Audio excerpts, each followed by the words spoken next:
산상순이 시작된 마태복음 5장 팔복으로부터 시작되었죠. 천국이 너희 것이다 라고 선언하시면서 천국 백성의 복 있는 자를 선언하심으로부터 시작되어진 예수님의 말씀인데요. 5장의 뒷부분에 6가지 예수님의 반대 명제가 있었죠.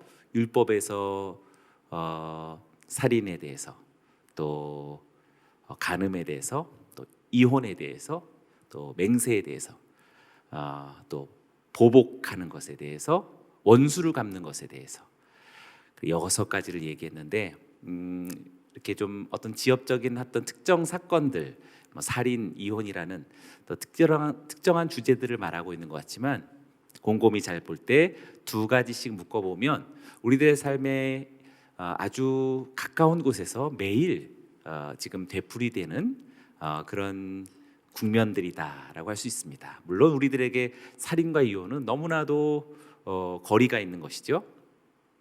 그러나 예수님은 그것을 끌어당겨서 살인에 대한 개념을, 이 극단적 관계에 대한 개념을 우리의 삶에서 아주 멀리 있는 이상한 사람들에게만 해당되어진 주제가 아니다라는 사실로서 가깝게 끌어당기게 됩니다. 그래서 살인도 미움으로부터 살인이 시작되어지고, 또 간음도 정말 어떤 구체적인 행위를 했어 안 했어가 아니라 마음으로부터 벌써 음욕에 대한 동기로부터 간음이 재정의되고 있다는 사실을 밝혀줍니다. 그리고 6가지 쉽게 외우는 살간임행보원, 이렇게 기억하시라 그랬죠. 살간임행보원. 그다음에 이혼과 맹세도 우리하고는 조금 좀 거리가 있는 주제인 것 같지만, 예수님은 그것을 확 또 끌어당겨서 일상적인 관계로 만들어 버리게 됩니다. 이혼이라는 것도 역시 이혼하지 말라라는 언약적 관계로서 다시 생각하게 만드시는 그런 예수님의 말씀이었죠. 맹세도 역시 그렇습니다. 맹세도 하나님 앞에서의 맹세 이것만 우리들은 자기 자신의 유리한 입장, 자기 자신의 어떤 필요를 획득하기 위한 어떤 방법으로서의 맹세 개념을 사용하는 것을 예수님은 그것을 바꾸게 하신 것이죠.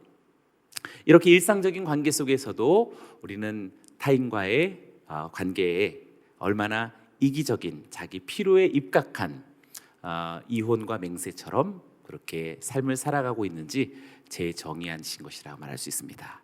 그리고 적대적 관계 속에서의 마지막 2가지, 보복과 원수 갚음에 대해서도 결코 사람이 할 수 있는 심판의 개념이 아니다라는 사실을 원천적으로 정의하십니다. 그래서 보복이나 원수 갚음도 결코 하지 말라라고 그냥 딱 정의하시고, 그것은 하나님이 하시는 것이다라고 밝히고 계시는 것이죠. 이런 삶을 어떻게 사나? 그러니까 천국 백성의 삶인 것이고, 사람의 힘으로 능으로 되지 아니하고 진리를 소유한 자, 곧 하나님의 영을 소유한 자가 그러한 삶을 살아가게 될 줄로 믿습니다. 아멘. 다시 한번 새해가 되었고, 또 게다가 저녁이 되었으니 벌써 내일을 살아가는 우리들에게 천국의 삶을 살아가는 너무나 당연한 것이다라고 말할 수 있을 때, 오늘 말씀을 경청하고 확고한 다짐으로써 전혀 다른 삶으로 첫 이 주를 시작하는 우리 모두였으면 좋겠습니다. 이제 6장으로 들어오는데요. 6장 1절부터 18절까지의 말씀은 한결같이 하나의 주제에 수렴하고 있습니다. 6장 1절부터 18절까지의 말씀은 당시 유대인들에게 아주 고질적인 병폐들 중에 하나인 주제입니다. 바로 위선인데요. 위선에 대해서 예수님이 말씀하십니다. 이것도 역시 무슨 어떤 성경의 여러 주제 중에 하나구나라고 말할 수 있겠지만 그렇지 않습니다. 어쩌면 지금 2022년을 살아가는 우리들에게 이것도 역시 너무나도 거울처럼 우리 앞을 이렇게 슥 지나가고 있는 그런 주제다라고 할 수 있습니다. 주전 586년 이스라엘 유대 나라가 결국 멸망하게 되었죠. 그리고 바벨론에 끌려가게 되고 70년 만에 다시 돌아오게 되었을 때는 이미 성전도 무너지고 제사장들도 다 실종되었고 제사 뭐 그런 것도 다 사라지게 된 모든 것이 총체적인 붕괴가 되어서 종교 근간 자체를 상실해 버리게 되었죠. 그러나 신앙의 영적 흐름과 예언은 남아 있었기 때문에 가시적인 제의적 상황은 무너지고 사라졌어도 신앙이라고 하는 영적 정체성은 살아있는 것이죠. 그래서 그것을 고수하고 그것을 구현하기 위해서 세워지는 것이 유대교입니다. 유대교. 예전에는 제의적 여호와 신앙이라고 말했다면 유대교는 이제 율법적 문서로서의 종교로서 확 변하는 겁니다.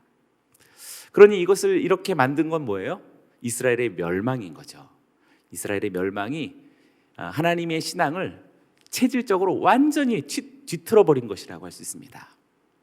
근데 저는요, 지금 이 팬데믹의 시대가 지금 우리들의 신앙, 그리스도교에 대한 신앙을 체질적으로 확 뒤틀어 버리고 있는 중이다라고 생각이 됩니다. 이런 가시적 신앙이 아주 뚜렷했던 우리 신앙이지만 이제 이것을 벌써 2년째 못하고 있는데 앞으로도 만약에 가능하다 할지라도 그거를 다시 구현하는 그런 교회나 그런 공동체는 조금 약간 이상함을 좀 부자연스러움을 느낄 수 있을 그런 상황에 놓여져 있지 않나 싶습니다. 그러니 중요한 것은 역사가 반복되듯이 주전 586년의 멸망과 70년이라는 세월을 지나서 다시 돌아왔을 때 체질을 다시 바꾸어서 하나님 신앙에 대한 재정의를 했던 것처럼 지금 팬데믹 시간을 지나면서 우리들의 신앙도 그렇게 아마 될 것이다라고 생각이 됩니다. 근데 중요한 것은요, 유대인들도 유대교를 통해서 무엇을 재촉했냐면 그들이 가졌던 전통, 그들이 가졌던 전례, 그러니까 신앙 예전이죠. 그들이 가졌던 전례, 그리고 하나님과 함께했던 역사, 그것을 어떻게 하든지 훼손하지 않고 그것을 계승하고 다시 복원하려고 노력했던 것이죠. 그 노력하는 것 중에 우리들에게 찾아오는 반작용으로서의 부정적인 의미는 강한 민족주의입니다. 강한 민족주의는 절대 유대교를 하나님이 기뻐하시는 선한 순수한 신앙으로 만들지 않고 일종의 아집이죠. 강한 민족주의라는 것은 어떤 면으로서는 좋은 것이지만 한편으로서는 이 일종한 어떤 심리적인 자기 방어가 얼마나 폐쇄적인 자기를 구현하느냐는 사실은 이미 우리는 너무나 심리학으로서 잘 알고 있죠. 마치 유대교도 큰 상처를 받고 그것을 복원하려고 하는 한 민족 집단이 얼마나 그것을 강하게 저항하고 있느냐라는 것이 유대교 안에 나타나는 반작용으로서의 율법주의, 강한 민족주의적 선민사상이 더 심화되는 그런 부정적인 측면을 낳게 됩니다. 그래서 구약 성경에 대한 오히려 상처받고 오랜만에 돌아왔으면 그 구약 성경이 정말 눈물겹고 절실하고 회개하는 마음으로서 하나님 앞에 더 잘하고 싶은 마음이 있어야 할 터인데 오히려 심각하게 더 구약 성경을 왜곡하게 되는 거죠. 그래서 예수님께서 이제 오셨을 때는 그 왜곡되어진 율법 이해, 구약 성경에 대한 알기는 알고 믿기는 믿지만 완전히 뒤틀려져 버린 그런 파괴된 내성으로서의 구약 유대교의 전통 신앙을 예수님께서 낱낱이 파괴시키는 것이다라고 말할 수 있겠습니다. 그 가운데서 가장 노골적이고 본질적인 중심 주제는 위선이라고 하는 것이 담겨져 있습니다. 자, 2022년으로 거슬러 와서요, 우리들에게도 딱 보면 지금 시간이 흘러오면서 사실 너무나도 똑 닮은 지금 유대교가 어떤 자기 보호, 자기 복구 어떤 일환으로서 신앙을 막 갖추어 나가려는 것 안에 이렇게 강한 민족주의를 갖듯이 교회도 마찬가지의 반작용들이 작용하고 있을 것이다라고 생각이 되고요. 세상은 이미 사실상 벌써 그런 마음으로서 충만하다라고 할 수 있겠습니다. 그게 뭐예요? 위선인 것이죠. 외모지상주의, 겉으로 나타나는 것들에 대한 강한 집착과 정신병적 몰입, 이것이 바로 가시적인 것에 대한 인간의 반응입니다. 지금같이 생각하면 참 어떻게 보면 역설이에요. 모순입니다. 지금과 같은 어떤 초과학적 이런 시대를 살아가고 있죠. 문명이 발전해도 너무나도 뛰어나게 발전했고 굉장히 속도감 있게 이런 문화와 문명이 월등해지고 있는데 우리들의 외모와 가시적인 삶에 대한 집착은 지난 한 반세기 이전에 비해서는 비할 수 없을 만큼 조금 병적이다라고 생각할 만큼 집착하고 있죠. 동의하시지 않나요? 네, 신앙도 마찬가지입니다. 신앙도 오히려 우리는 내적인 것에 있기보다는 외적인 것에서 병들어 버린 신앙이 겉으로 볼 때는 아닌 것 같지만 점점 더 내면은 상실하고 한마디로 말하면 안에는 아무것도 없는데 이 겉으로만 무엇인가 가공되어진 교회, 가공되어진 목사, 내용은 정말 하나님 나라에 대한 굉음, 진동, 천사와 하나님의 영에 오르락 내리락 하는 정말 신비와 현실, 평범함과 비범함, 또 어떤 이상과 일상, 이런 것이 계속 왕래해야 할 터인데 그런 것은 전혀 이렇게 지금 이 시대적인 상황하고 맞지 않는 것처럼 이렇게 좀 저버린 그런 영성이지만, 그러나 신앙이라고 하는 그런 양심이 또 요구하는 것에 대해서 우리의 겉모습은 나름대로 이렇게 갖추어 가려는 그런 현상이 나타나고 있다라고 생각됩니다. 그래서 유대교의 종교적인 형태 중에서 위선적인 요소가 다분히 많았는데 예수님께서는 그들이 구약 율법을 빌미로 해서 저지르는 대표적인 위선을 오늘 6장에서 언급하고 있는 것입니다. 오늘 본문 말씀에 의하면 위선이라는 것은 사람에게 보이려고 행하는 의다라고 밝히고 있습니다. 사람에게 보이려고 행하는 의가 바로 1절 첫머리에서부터 나오고 있죠. 예수님은 사람에게 보이려고 행하는 의를 행하지 않도록 주의하라고, 조심하라고 말씀하고 계신 것입니다. 앞서에서 우리 마태복음 5장, 산상수훈이 처음 시작했던 마태복음 5장이 천국의 시민 되어진 하나님의 백성들이 이 세상을 살아가야 할, 지향해야 할 삶의 원리들을 대표적인 6가지로 그렇게 응축해서 말했고, 또 오늘 이렇게 배너에 있는 것처럼 우리들의 정체성이죠. 존재의 의미죠. 우리들의 존재의 의미는 세상의 빛이며 소금이다. 아주 강렬한 우리들의 자의식과 정체성과 존재의 의미를 너무나도 선명하게 밝히고 있죠. 아멘.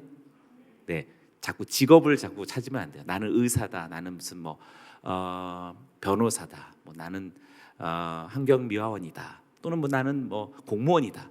이런 자꾸 직업에서 정체성을 찾는 것은 성경 공부를 너무 지금 안 하고 있는 것이고, 하나님 마음을 너무 내가 의사가 됐든 내는 또는 무슨 가정 전업 주부가 됐든 중요한 것은 이것이든 저것이든이 중요하지 않고 그 안에 있는 본질적인 정체성, 본질적인 존재의 의미가 중요한 것인데, 우리는 아까 얘기한 것처럼 가시적으로 나타나는 평판과 사회적인 어떤 위치와 질서가 요즘에는 너무나도 뚜렷하게 나타났죠.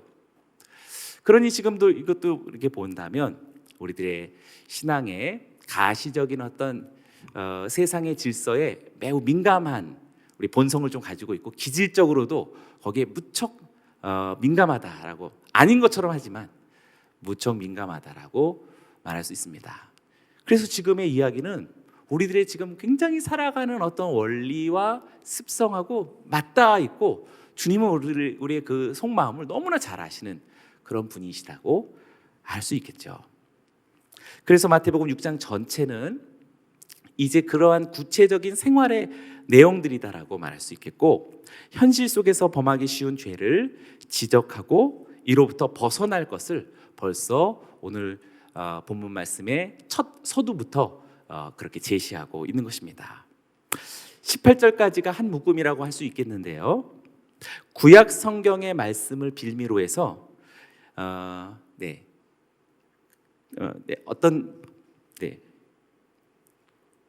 구약 성경의 어떤 빌미를 해서 오늘 본문은 이제 구제라는 주제로서, 다음 주는 기도라는 주제로서, 그 다음은 금식이라는 주제로서,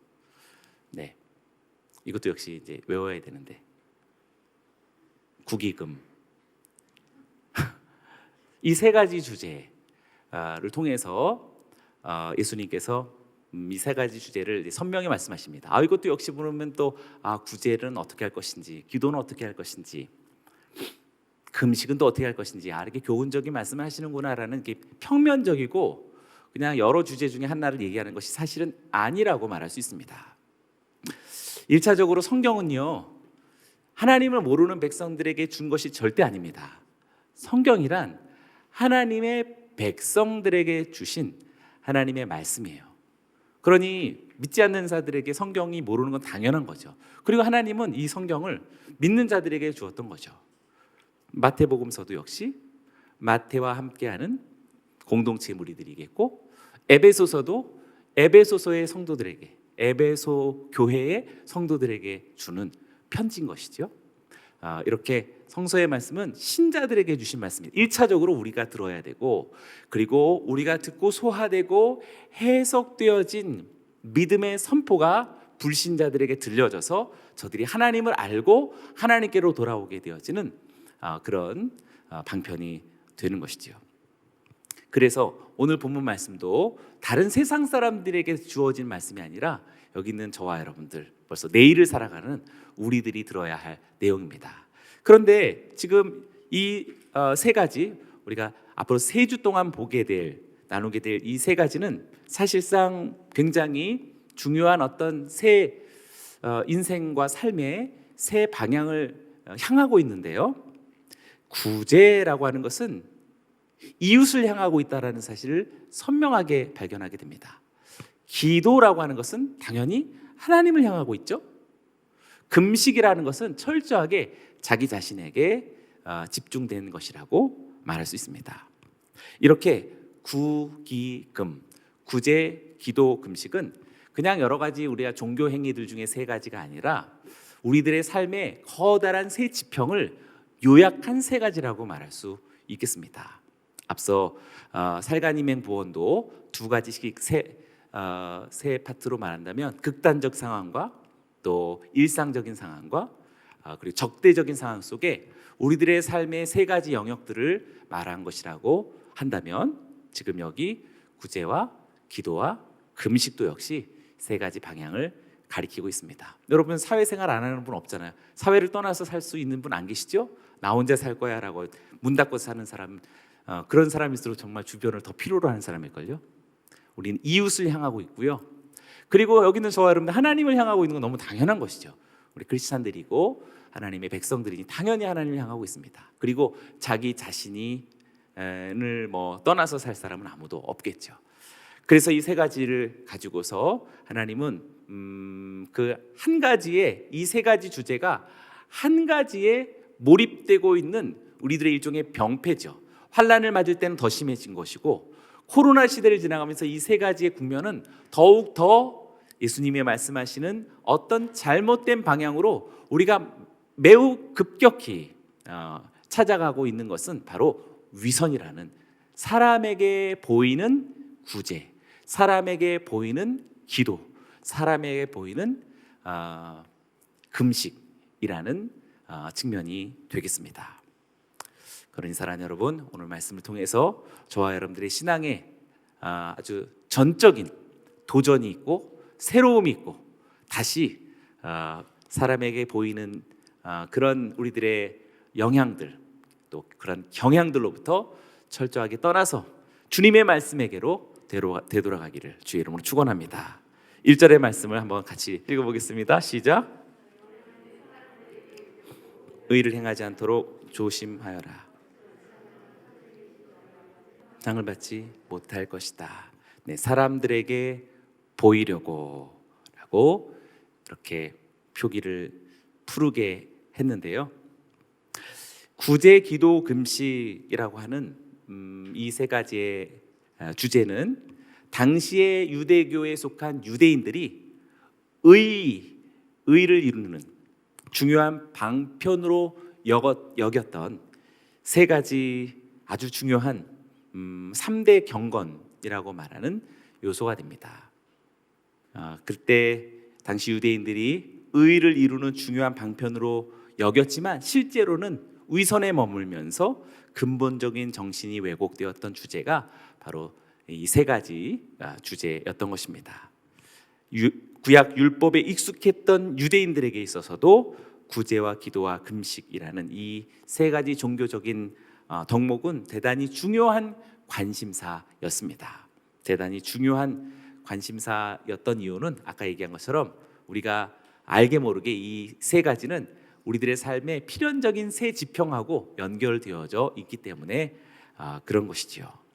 사람에게 보여주려는 목적으로서 의를 행하려고 하는데 너희는 결단코 그렇게 하지 않도록 주의하라고 주님은 6장에서 첫 말씀을 전하게 하신 것입니다. 근데 아까도 얘기한 것처럼 이것은 종교적인 영역에 있는 것 같긴 하지만 세속화되어진 삶의 영역에서는 아까 열광적인 병적 집착처럼 사람에게 보이는 것에 대한 시대적인 반응과 이 시류는 너무나도 강렬한 것이라고 말할 수 있어요. 너무나도 강렬해서 모든 언론, 모든 문화적인 매체 여기에서 속수무책으로 우리가 정말 깨어있고 하나님의 말씀 무장되지 않고 있다면 강렬한 바벨론의 음녀가 얼마나 화려한 옷을 입고 금잔에 취해가지고 우리를 이렇게 손짓하고 있는지를 계시록의 말씀만 보더라도 알 수 있듯이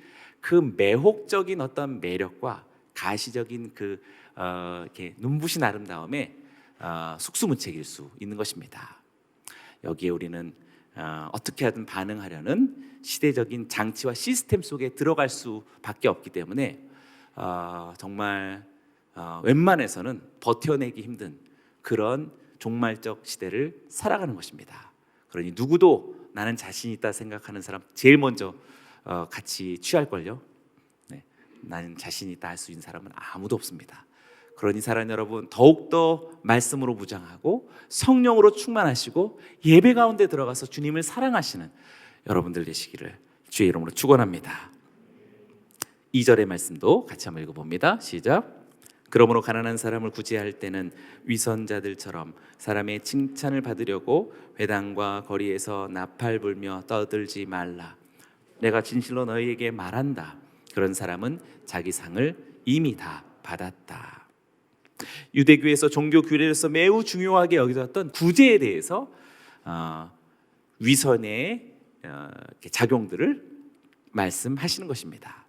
여기서 말하는 구제라고 하는 이 단어는 유대교 문헌 속에서 선행이라는 말과 일반적인 의미로 쓰여졌는데요. 신약 성경에서는 그냥 좀 넓은 의미에서의 선행이라기보다는 가난한 자에게 베푸는 선행이라고 조금 더 구체화된 것이라고 말할 수 있습니다. 그래서 오늘 2절 말씀 속에 예수님이 직접 말씀하셨죠. 그냥 구제할 때는 이라고 하지 않고 가난한 자들에게 구제할 때는 이라고 밝히고 있습니다. 그래서 자선이라는 뜻을 갖는다라고 할 수 있겠습니다.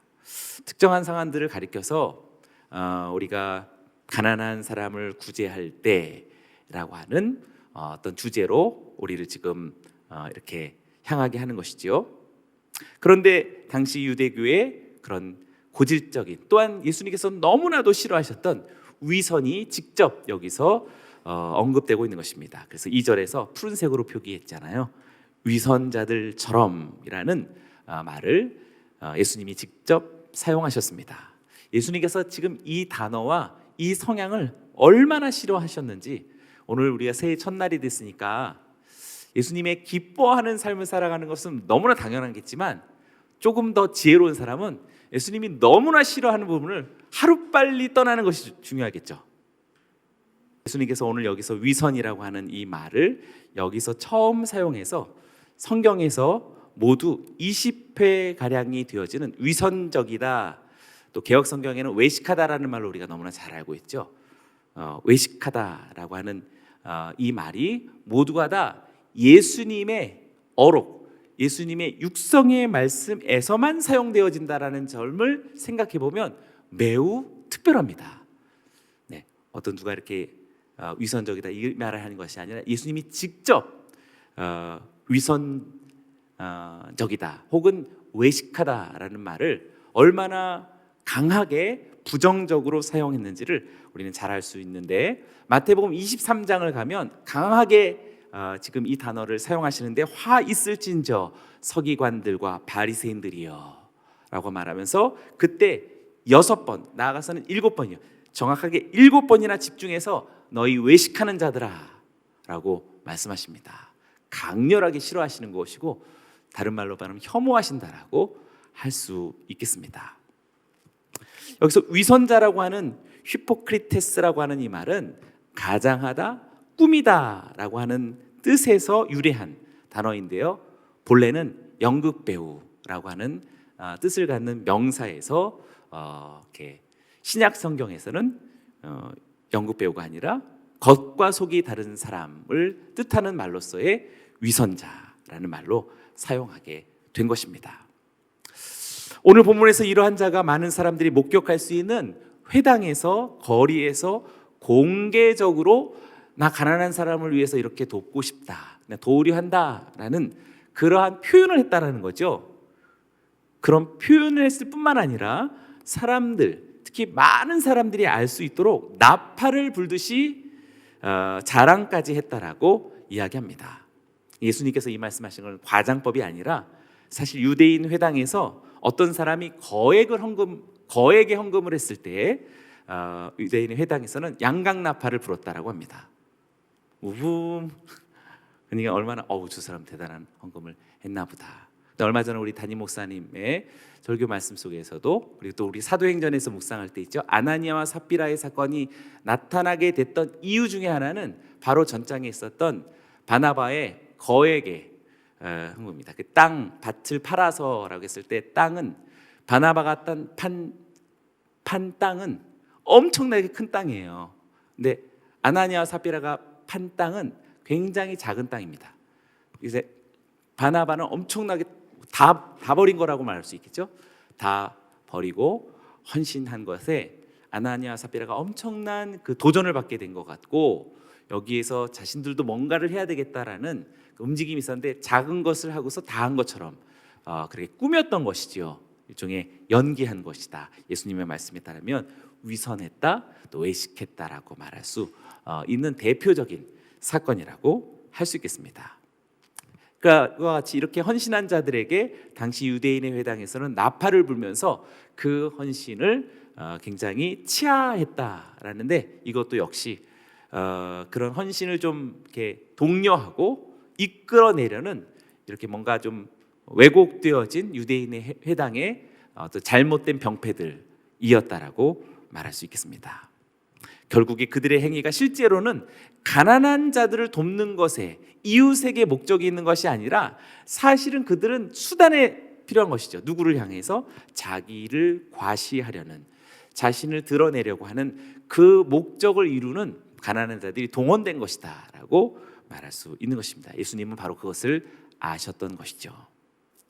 예수님은 이런 사람들로부터 찬사를 받게 되었을 텐데, 그들이 목적했던 바를 나팔을 부르는 순간부터 오라고 많은 사람들이 찬사를 보내기에 그들은 이미 충분한 상을 받았다라고 그렇게 해석하신 것입니다. 그러니 하나님으로부터 오는 보응은 없다라는 의미를 남기는 것이라고 말할 수가 있겠죠. 그러니 어떻게 보면 우리들이 믿음이라는 그런 삶의 형태로서 살아가면서 또 긍휼 사역도 하고 사회 선교도 하고 심지어는 해외 선교도 하고 많은 어떤 일들을 하지만 하나님께서 나는 너를 도무지 알지 못하노니라고 말씀하심이 굳이 과장법이 아니다라는 사실은 그 동기가 어디서부터 시작되었는지를 아시는 하나님께서는 너무나 정확하게 우리들의 면면을 아시는 것이다라고 할 수 있겠습니다.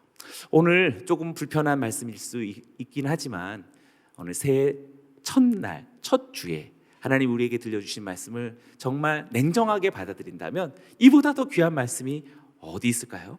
저와 여러분들에게 충분히 가능한 우리들의 내적인 본성의 그 진실함들을 다시 밝혀서 우리들 가운데 있는 누구에게나 살아있는 그 성향들로부터 철저하게 종지부를 찍고 사람에게 보이려고 하는 일말에 우리들의 모든 마음의 또 양심의 그런 반로들을 철저하게 오늘 선을 긋고 다시 주님께로 돌아가는 그런 고독의 삶을 살아가신다면 얼마나 아름답고 감사한, 이렇게 종말의 기운이 가득한 팬데믹의 시대 2년째 아니 3년째로 접어들어가고 있는 이런 이스라엘 유대 땅이 붕괴하고 여호와의 신앙이, 야훼의 종교가 완전히 체질이 바뀌어가는 아주 중요한 순간 속에 내가 외식적, 가시적 인생으로서 유형을 갖출 건가, 아니면 정말 내적 본질로서의 하나님의 형상을 향할 것인가 라는 그런 기로에 서 있다라고 말할 수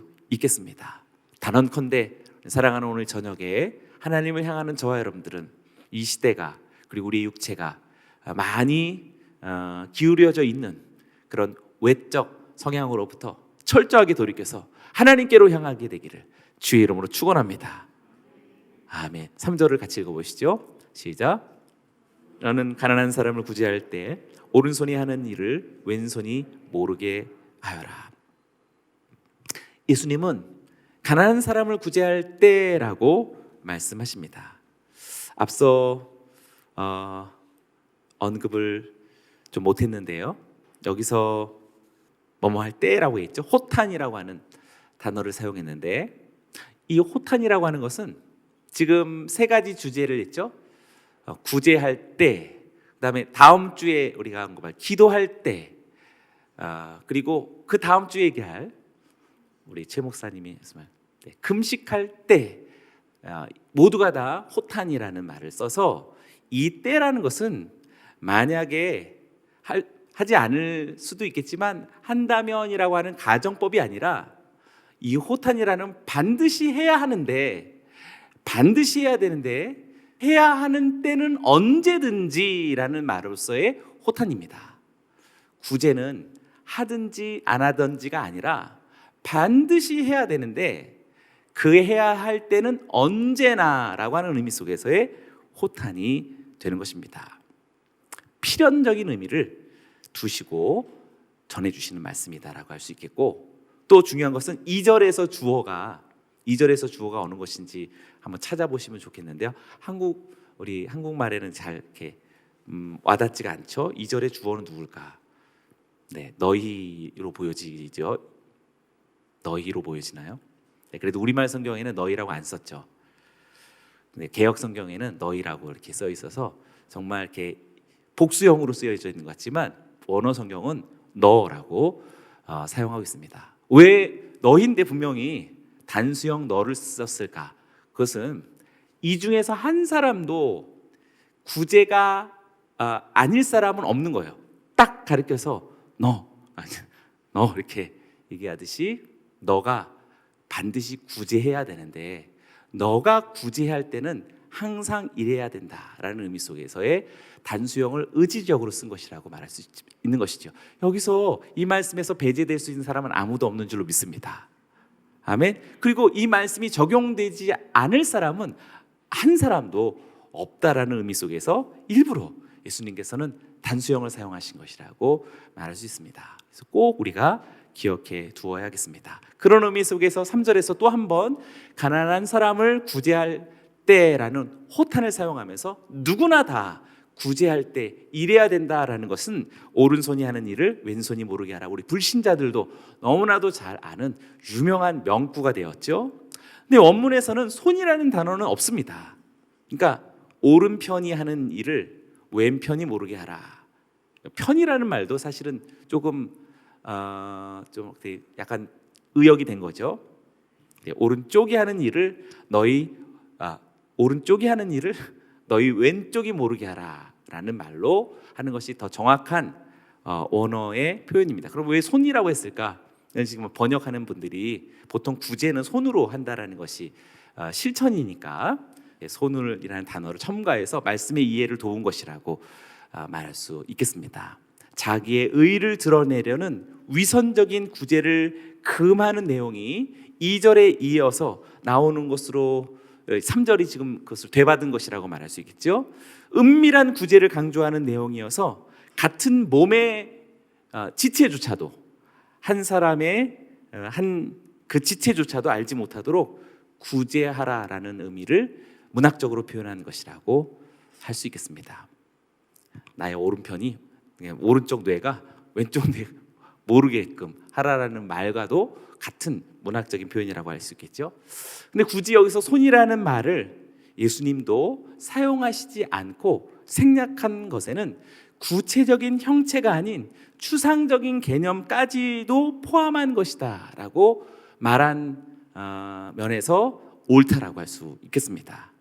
때문에 구제라고 하는 구체적인 어떤 행위로 이루어지는 어떤 구제의 영역만이 아니라 마음으로서 이루어지는 긍휼, 저 사람 보면 참 이렇게 마음이 안쓰럽고 그런 긍휼과 어떤 자비의 마음들, 그런 계획들조차도 은밀하게 하라는 의미 속에서 손이라는 구체적인 단어를 사용하지 않은 것이라고도 할 수 있겠습니다. 그러니 우리 사일간 임행보원 이미 마음의 동기부터 예수님이 정의하셨던 것이죠. 지금 6장에서도 오른쪽과 왼쪽에 대해서 우리들의 총체적인 삶 자체에서의 은밀성을 주님은 그렇게 강조하는 것이라고 할 수 있겠습니다. 굉장히 높은 수준의 지금 우리들의 삶을 요청하고 있죠. 멋있죠.